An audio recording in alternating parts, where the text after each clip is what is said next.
there's laws in place in the universe to where you can tap into these laws to use them to convince people or to influence people in their decision making. Jared, what's up, man? What's up, Joel? How are you? Doing pretty good, Podcast Wednesday. Podcast Wednesday. Here we go. I like how that's like, I don't know how long we've been saying that part. That was like, I don't know, must be a couple episodes by now. Yeah, we've got a lot of Wednesdays in us. Yeah, got a lot of Wednesdays under our belt. Yep, we're doing pretty good. Yep. I think Yeah, I just understood that Ed Mylet idea of how you make more days in one day. Dude, I still do not get that. Well, it's How like, does that work? He's if going you on were, about, dude, my first day is from 6 a.m. to, what does he mhm. say, to noon or 11? To noon, yep. Yeah, to noon, 6 to noon, and then 6 to noon, then noon to 6, and then 6 to 6 to midnight? 6 to midnight, Is that and he what says, it is? "Boom, I just did 3 days, and how you did 1 day, I did 3 days." And then he starts to, like, math it up, and then suddenly he's, like, light years ahead. In 10 years, even in a year, what you've done in 1 year, I've done I've got 10 years worth done. Or Yeah. whatever. I don't know. But I guess if all of us just worked 18 hours a day, then probably do the same thing. But I guess that's what I don't understand. Like, what is he doing during those time frames that makes the day different? Yeah, like, and why does the day stop and start and everything? Like, Yeah. why quantify? Like, is it helpful to break down an 18-hour day into 3 digestible 6-hour chunks? Because, I mean, that's what he's doing. He's just working 18 hours when I Maybe. only work But I like don't 8 hours, right? but I don't think he's working all of that. I really He's don't. probably not, because I don't No. think he's a guy who's like, you need to work 18 hours a day in order to be successful. No, I he's don't think not. that's not his shtick. Yeah. Hey, for all of the listeners who don't know what we're talking about, we're talking about Ed Mylet's book, The Power of One More. It's a pretty good book. I read it like 3 times, just to get the concepts in my head memorized. Pretty good. I would go check it out. But in there, he talks about the concept of making 3 days in one. And me and Joel constantly are like, what is it? How does that work? Yeah. And I've never actually seen him explain it on any podcast or anything that actually makes any sense. Have you? Yep. No, I haven't. I didn't read the book. The only way I know it is because I saw a reel of somebody making fun of him saying that. Oh, And then gotcha. it took me like when he's talking about it on the reel, like before the guy makes fun of it, I was like, oh, like something about it. I was like, oh yeah, I understand what he's saying. Like, but then the guy made fun of it, and I was like, oh crap, I don't understand what he's saying. Like, Dude, you should he's read it. It's a good book. yeah, I know you're saying that. I think that was Yeah. that the first book that you read multiple times. Yeah. Yep. Yep. Because I started reading, I was reading a lot of books and then I wasn't retaining the information. So then I would read it real quick. If it was a good book, then I'll go back through and read it slower and more than once, just to kind of get the concepts ingrained in my head, so I know them, so I don't have to, so I can regurgitate them, so I can live it. I don't have to think about it, right? Yeah. Have you done that with any other books since that book? No, I'll probably do it with the book I'm reading right now, The Psychology of Influence, which is really good. Because like I'm only a few chapters in, but it's been like really useful information, and not just like cool stuff, but just really useful. Can you tell me a useful thing? Oh man, like he just goes into like the first chapter, even going into like just the fact that there's laws in place in the universe to where you can tap into these laws to use them to convince people or to influence people in their decision making. So like the law of reciprocity is one of them. Basically, where if I was to do you a favor, right? Sure. Yeah. Then you would feel obligated to do a favor to me back. Yep. And then the different Interesting. ways that you can tap in to that law. And this is where I need to go back and read because I don't even remember the different ways. But there is like 3 different ways you can tap into that law that are actually really, really easy and cost effective to then be able to get you to buy something that is very expensive. Interesting. Yeah. So just kind of, marketing tactics, that kind of stuff. I really, really liked it. It actually, I was reading that and I was like, because whenever I read something, I like to think, how can I use this in my business? Sure, of course. So we actually started, and we haven't quite implemented this all the way yet, but we're going to start sending out a box of cookies to Mhm. anybody who buys a house. So, and I think we're gonna do Mm. like a couple hundred a month where we'll pull the list of people that bought a house the previous month, Mhm. and we'll send out a few hundred box of cookies that say, "Hey, congrats on the house. Here's some cookies. Hope you enjoy it." That's it. Mhm. So we gave them something for free, right? And so now we Mhm. have this law of reciprocity working in our Sure. favor, Mhm. where then the next month, then we're gonna hit them up with another postcard in the mail that's like, Mhm. "Hey, again, congrats on the house. If you need any boiler maintenance done, let us know. Here's a gift for $25 off." Now they Mhm. feel double obligated, right? We gave Mhm. them 2 free gifts. They're gonna feel really Mhm. obligated to give us a call. Mhm. Yeah. Is Daleen gonna make those cookies? No, because they need to be, like, prepackaged cookies. Right, because they can't be, yeah, Yeah, they can't look, yeah, because if it's coming from a business, it can't be like, "I made these in my basement" kinda cookies. They gotta be exactly. safe. Yep. Yeah, Yeah. they need to be, like, prepackaged cookies in a box. It's cool. We found a service that'll pack them in your tissue paper, like your Oh, colors, cool. Yeah. and Oh, then nice, the cool. box has your logo on it, which is pretty rad. Yeah. Yeah, So I remember, oh, sorry, go ahead, continue. no, they get in the mail, just looks cool. That's all. Yeah, I was a long time ago, this guy was talking about a business that he had, which was just gift giving. And Uh-huh. his business was like, I help businesses give proper gifts to their customers for retention. Right. Um, and I didn't understand what that meant at the time. But Right. now, like the longer that I've been around people doing business and within business, I'm like, oh yeah, that makes a lot of sense. Because Yep. it's those little things that you add on top of what else you do that can really set you apart enough for people to continue to use your service or to buy your service for the first time. Yeah, and you're just tapping into the law of reciprocity, really, when you're Hmm. giving them a gift. They Yep. automatically feel like they owe you something. Interesting. I mean, it's kind of the whole purpose of this YouTube channel, right?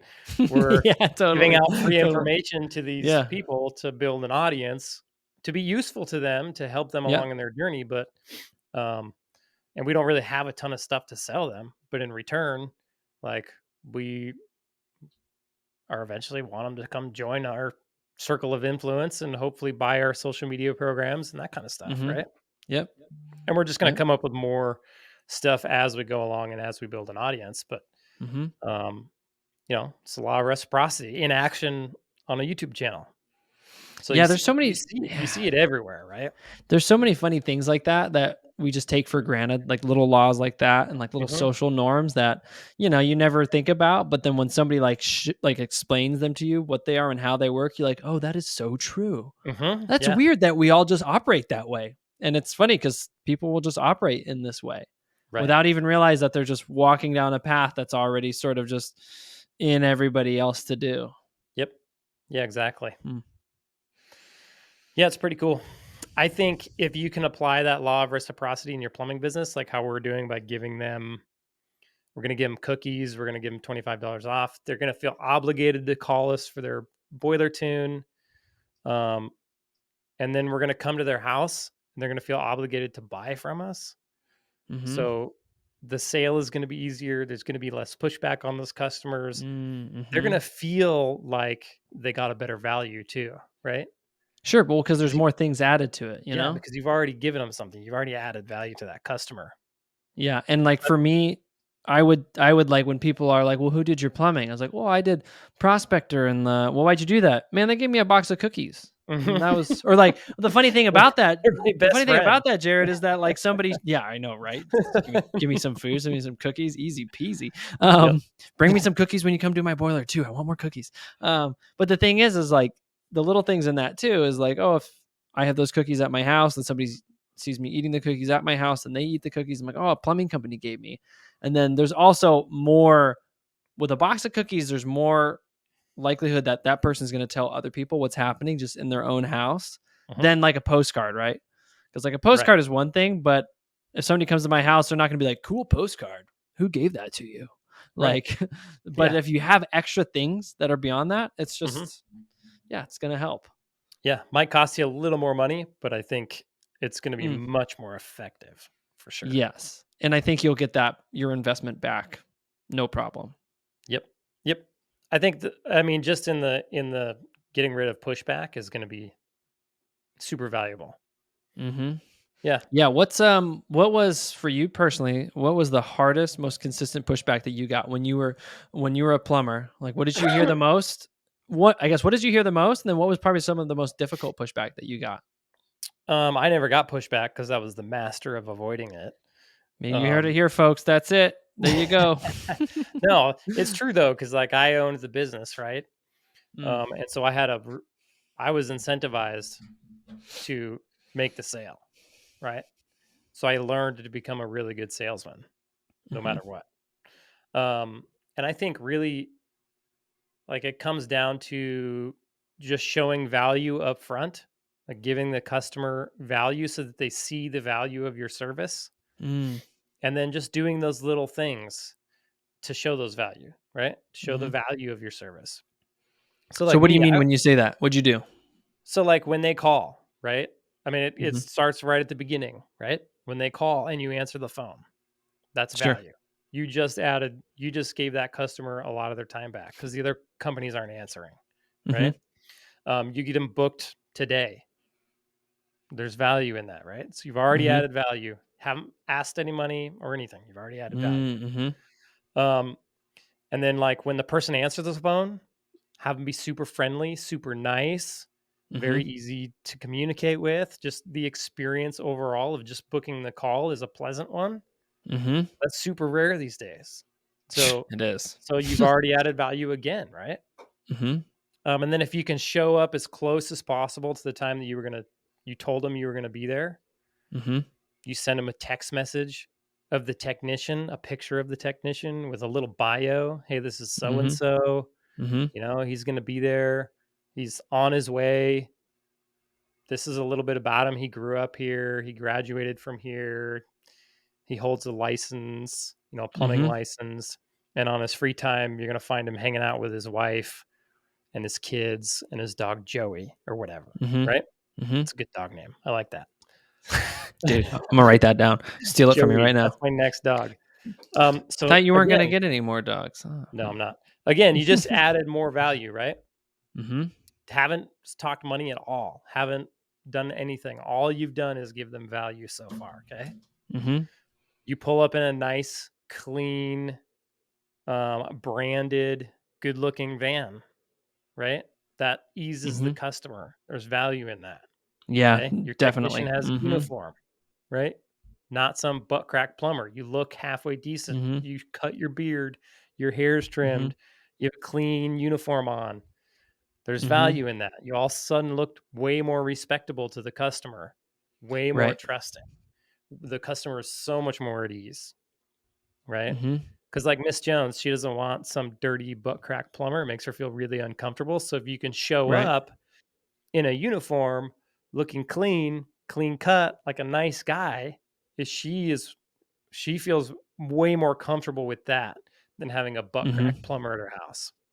right. So again, that just adds value to the customer. No money has been Mhm, shown yet.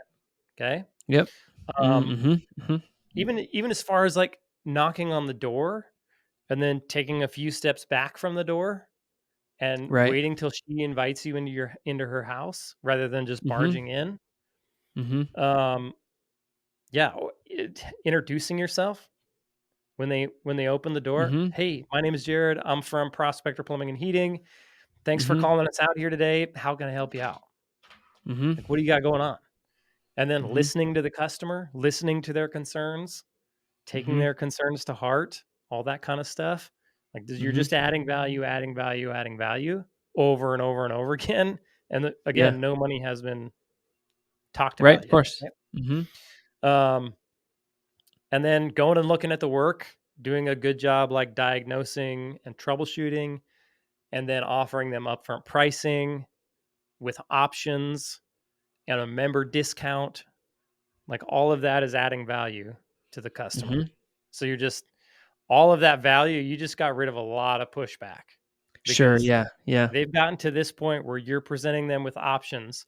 You have shown yourself to be very trustworthy, Mhm, very knowledgeable, very nice. Like you look like a legit person, a legit mhm, company. You've discussed, you can discuss your warranty with the customer at that point in time. So now mhm, they know, oh, and they stand behind their work. They have a warranty. They're going to take care of me if anything happens after this. And they feel very comfortable spending their money with you. Mhm. So you can do all that stuff, right? To Mhm. add value before the time comes for them to make a purchasing option. And they're going to have a much easier time making the purchasing option. Yeah, because then at that point, you sort of are only thing that you're gonna have to might negotiate is price, because Yeah, because everything else imagine, is gonna be off the table.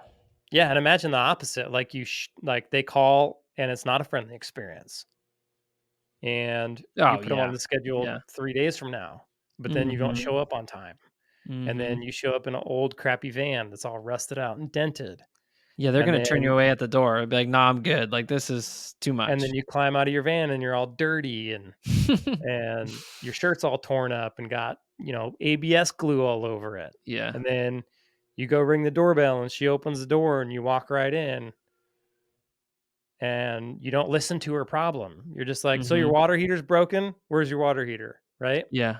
Yeah. Kind of rude a little bit. Yeah. Um, and then you don't give her options, Yeah, this is what it right? is. You don't have a membership. You're just like, "Yeah, Mhm. that's broke. Let's fix it." Right? Mhm. It's a whole different experience. Yeah. One one demands a high price, the other doesn't. Yeah, sure. And it's already expensive to be in the plumbing business, so you need to be able to support a high price. So you have to Yeah. offer this premium product Yeah. Huh. in order to stay in business, in my mind. That's that's a good way to phrase it. It's you have to be able to support your high price because it's already expensive. Yeah. Because Yeah. Fact of the matter is it's expensive to run a plumbing business, so you have to charge a lot. So then you have to come up with a service that is worth what you have to charge. yeah, because I think people will think about it backwards. They'll think about like, I need to charge more for this service just because it's expensive. Mhm. Instead of saying, okay, it is expensive. We do need to charge more. So how can we actually make this worth it to the customer? Like, don't Yeah. assume, because I think there's a problem when we just, if we strictly take our cost and we come up with our price by putting our Mhm. profit in there and we say, this is what I got to be. That's just what it Mhm. is for me to make my ends meet. And then that's all you do. You don't Yep. think about what you can add as in value, all the things you've described to that price. Yep. I think that's where, you can get the disconnect. And then you Right. can also like really convince yourself that you're worth that price. Right. Like you're better than like it's your cost of doing business and your profit, but Yep. you are actually providing so much value on top of that that you can convince yourself that you're worth it and you can convince your guys that you're worth it. Yeah, and all that stuff that we just went over, like, none of that stuff is very expensive to do. No, it's just Those like are those are easy things that add a lot of value that really back up your price, where you can just raise your price just a little bit to cover mhm, the costs of those and add a ton more value to the customer, mhm, and then get way less pushback and then mhm. make more money because of it. Yeah. Yeah, that's what I would Mm. do. So, I So mean, then that's, like, the best way to get pushback, or sorry, is to not to not get is to not pushback, get it. The to best way to avoid get pushback pushback. is to not get it. But I think it's good to know, like, a lot of the reason you'll get pushback, like, imagine a plumber did all of those things, a technician went in and did all of those things, but then he didn't really believe in the pricing. Mm, So, it showed, right, in his yeah, aura, in his mhm, body mannerisms, in his tone totally. of voice when he was talking to the customer. Um, that will show, right, if he Yep, doesn't believe in it, and the customer will pick up on it. And mhm, usually that comes from the top, okay? So, like, yep, a lot of mhm, times, guys will come to me and they're like, "Hey, I'm getting a lot of pushback," and they're thinking they're just too expensive. The market's not gonna bear it. I'm like, "No, mhm, no, no, no. The market will bear it, trust me. The problem is that they don't fully believe in their pricing, right?" right, right, And so that trickles down to their guys, and that trickles down to the customer. And so, hmm, probably one of the number one reasons that I find in my coaching is that even if they're doing all these things, the business owner has not come to terms mm, with what they have to charge and that it's actually fair and honest to charge that amount and to run a profitable plumbing business. right. And it's really when they can come to terms with that in their heads, then they're going to start talking different to their guys. Yeah, They're going sure. to start reacting different with their guys. Mm, They're going to have totally different body language with their guys. and their guys are going to start to really believe in the pricing. Mhm. And then that's going to show when they're in front of the customer. Mhm. Oh, this is what it is. My boss believes in it. I believe in it. Hey, you want Mhm. this fixed? Here's my options. Here's how much they cost. Mhm. Right? Yeah, that reminds me of I was watching an Alex Ramosi video just on sales, and he was Mhm. talking about that conviction is a huge Yeah. part of Yep. sales. Like if you have skill, that's awesome. You can learn skill, but if you are convicted about the thing that you're selling Yeah. is actually useful and is a good thing to be selling, you're going to close a lot more. Mhm. And that like, and for me, that's like that resonates with me like doing plum social sales calls where it's like I have a conviction that this product is really useful. So I don't Mhm. have to rely upon like a script or like anything like this. Like Mhm. obviously there's like techniques to like overcome these objections and there's little things you learn, but it's Mhm. easier for me when I have conviction just to have a conversation with somebody and to Yeah. hear where they're at and to understand their pain, but then Yep. really think that once I realize that like okay, my product is for you. This is something you need, then I can Yeah. let my conviction talk and I can just Right. it just comes out, right? I'm not Yep. like, yeah, well, it's pretty effective for Mhm. some people, you know, Yeah. like nobody's gonna buy on that because it's Yep. like if I'm a technician and I offer this price and I kind of do the it's pretty steep, I know, but you really need it, like Mhm. people are gonna be like, oh, do I really need it? Because Mhm. you're like thinking that you don't okay, Right. like it really shows through. Yeah. It doesn't work at all. So if you can go in there with conviction and you can add all those value points, you're going to be 80% of the way there. You're going to sell a lot more calls for sure. Mm-hmm. Yeah. Yeah, yeah, it's like you gotta just believe in yourself and know why you are charging what you're charging. Mhm. And Yep. if you're the plumbing business owner and it's just you right now, like it's so important to get this dialed down and then like hire guys. Like obviously you hire when you need to hire, but like if you can Mhm. believe this and then hire guys, it's just so much easier because then you can start selling the idea to them about Yep. their value and your value as a company. And then they won't have that price objection because they're already bought in. Yep. Yep. 100%. For sure. There are, speaking on sales and junk, there are a couple tactics that I think help a lot that I used when I was in the field. Um, I don't know if they work for everybody, but they definitely worked for me. I noticed a Mhm, huge difference. I mhm, had three specific sales tactics that I would use. mhm. Um, so number one, like I would offer options, but I would tell the customer the options from the most expensive fix to the cheapest fix. That Right. way their attention was on that last dollar amount, not on the Mhm, highest dollar amount. mhm. And for some reason, like if you pitch that highest dollar amount at the end, then their focus is on that high dollar amount Yeah, and they forget and they about don't your other like it, ones. Mhm, right? But if you got them down at this, if you got their attention fixed on this low dollar amount, that's what they're thinking about, which is much better. It's an easier swallow for them, right? mhm. Because they don't want to spend any money on their plumbing. So Right, if you can put that last dollar amount in their brain, they're gonna have an easier time with it. And then the other prices and options, they just offer, you know, price perspective is what I like to call it. So like right. if you have a $500 item and a $250 item and a $50 item, the $50 item seems really cheap Yeah. versus if I came to you and I was like, "Hey, um, this is $50." Mhm. You're like, $50, man, right? Yeah, yeah, yeah, But because I put the 5 and the 250 and then the $50 seems like nothing, yeah. right? Yeah, oh, that seems pretty good, actually. Yeah. And if you Mhm, can give them options in that order, expensive to least, it puts their attention on that last one with mhm, price perspective. Very mhm, powerful in my mind. Let's see. Second one I used to do, um, when you're giving them options, I would tell them the price of the option. So I'd say the most expensive one, it's $500.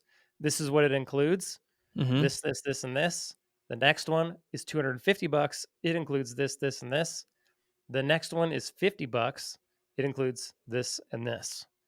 mm. That way their attention is Yep, on what everything includes, yep, not on the price of it, right? So you're kind yep, of redirecting their attention and their focus onto what they're going to get rather than how yes, much it's going to cost them. yes, Again, yep, mhm, very effective. If mhm, you can get your guys to do this, it'll be game changer. Mhm. The other thing I like to do is after you do all that stuff, I would give them a recommendation. So I Right. would go to the homeowner and I would say, I'd give them their options, just like I told you, price, and then the value they get, price the value from highest to least. And then Mhm. I'm gonna go, hey, Miss Jones, if I was you, like company sure to side, homeowner to homeowner, Mhm. this is what I would do, and here's why, Mhm. right? And I would make the recommendation that makes the most sense for the Right. homeowner. Right. Usually the one that offers the longest term fix. Right. So not something that's just going to fix part of the problem, Mhm. not trying to sell them on something they don't need, Mhm. but the one that is going to be the most long-term fix for them. Mhm. And that's what I would recommend. So if you can do those three things along with have all that previous value added in, Sure. you unless they're just a grumpy customer, you got them every time, Yeah. every single time. Yeah. Because they're going to be like, dang, this guy, they answered their phones, they booked me today, they showed up, they were friendly, they were clean, they met me at the door, they listened to my problem, they gave me actual solutions and let me pick, and they're awesome. I love these guys. And then he made a recommendation, like Mhm. company shirt aside. Didn't even try to sell me on the most expensive one, Yep. right? These guys have my best interest at heart. I'm willing to Mhm. spend my money with them. Mhm. And that's how you do it. Man, That's the recommendation is powerful because it allows you to sort of explain the thinking behind the things. Because if you're just breaking down price and exactly. options, you're just saying, yeah, this is what I can do. But the Mhm. recommendation suddenly turns it into, and this is why I would choose to do this Mhm. because it offers this, this, this, and this. It's like a second moment to explain yourself. Yeah, And it's that like you've given price value, price value, price value when you offer your Mhm. options, and then you get to go back in Yep, and say, here's the most value right yep, here. So yep, now they're just focused on value. yeah, And they're not thinking so much about how much it's going to cost, yeah, right? Which is good.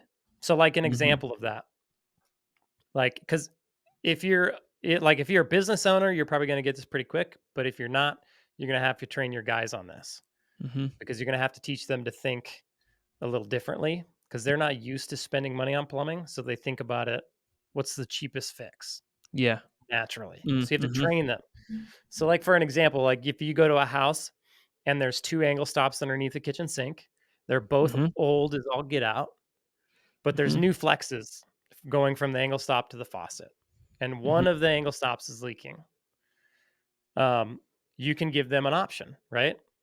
hmm, One angle stop would be your least expensive. Replacing both angle stops would be your middle option. And hmm, then probably replacing both angle stops and both flexes would be your third option. hmm, So to sell them that third option, they have new flexes, right? That right, would be selling them something they don't need. right, Now, if they want it, that's a totally different story. If they just sure, want new flexes, great. I'm happy to sell them to you hmm, because you wanted them.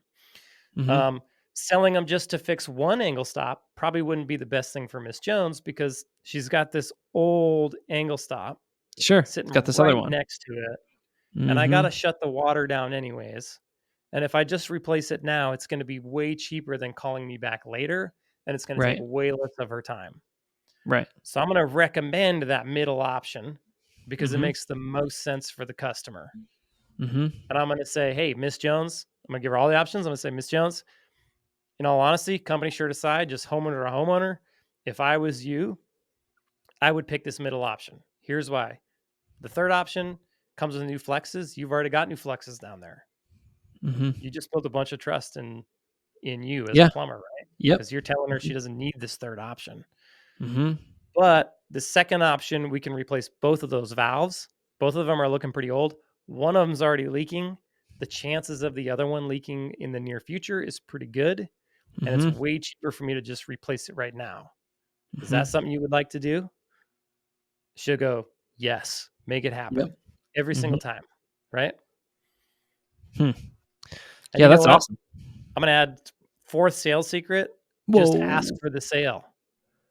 Yeah, Like, sure. like after your recommendation, is that something you want to move forward with? Hmm. Or Do you want me to get this taken care of for you today? Mhm. Just ask her because she doesn't want to say Yeah. no. It's a hard Yep. time to say no, right? Yep. The asking for the sale. That's Mhm. like Just it sounds yeah. ask her to say yes, right? Anybody who's not in sales will be like, "Well, of course, you asked for the sale." But once you get in sales, you find and once you Uh-huh. get to that point, you're like, "Now I have to change this conversation tonally. I have to Mhm. turn this into a fun conversation into a now I need something." Like we're talking about shoot, was that this episode? Law The law reciprocity? of reciprocation. There we go. But, Yeah, it was like, earlier. that's like it's well, Reciprocity. I guess it's really not that one, but the idea is, like, you've been giving a lot of value, and now you're Mhm, finally asking something in return, and mhm. that is a very obvious moment in a conversation in sales. Like, Yeah. when I'm doing sales, I try never to have that moment until everything is stacked up, so where it just goes into it. And then Mhm, it becomes almost like to do it really well is to when the other person is like, "Okay, so, like, let's move forward. I wanna do this." And you let mhm, them trigger it. And then you're like, mhm. "Yes, let's do it." Like, that's when it's, like, squeaky, but Yeah. yeah, don't forget to ask. Like, if you don't get that moment because you don't get it all the time, it's so important to be like, "All right, what can I Yep. do for you? Which one do you want? Like, let's go." Yeah, and if you can word it in a way where like, "Hey, do you wanna buy this one?" That's a terrible Mhm. way to word it. So Yeah. instead, if you can Yeah. go into it and be like, "Hey, do you want me to get this taken care of for you Yeah. today?" Okay, Yeah. so you're asking them, "Do you want me to do you a favor and Mhm. get this taken care of, solve these problems Mhm. today?" You're just adding more value just in the way that you ask the question even. Mhm. So, if you can do those things, you'll sell all day long, Hmm. I'm all day. convinced. I'm Yep. convinced. Yeah. When are you gonna fix my sink? Never call a Oh, plumber. come on, jeez. Come on, Jared. You know, like, gosh. All right, I ain't whatever. fixing nothing, dude. Oh, man, jeez. Thanks, Jared. That was super Alright, helpful, see you, man. Holmes. See ya. Hey guys, if you liked that episode and you want to see more content like that, I picked out a special episode just for you. All you got to do is click right here. Go ahead and do it. Just click right there.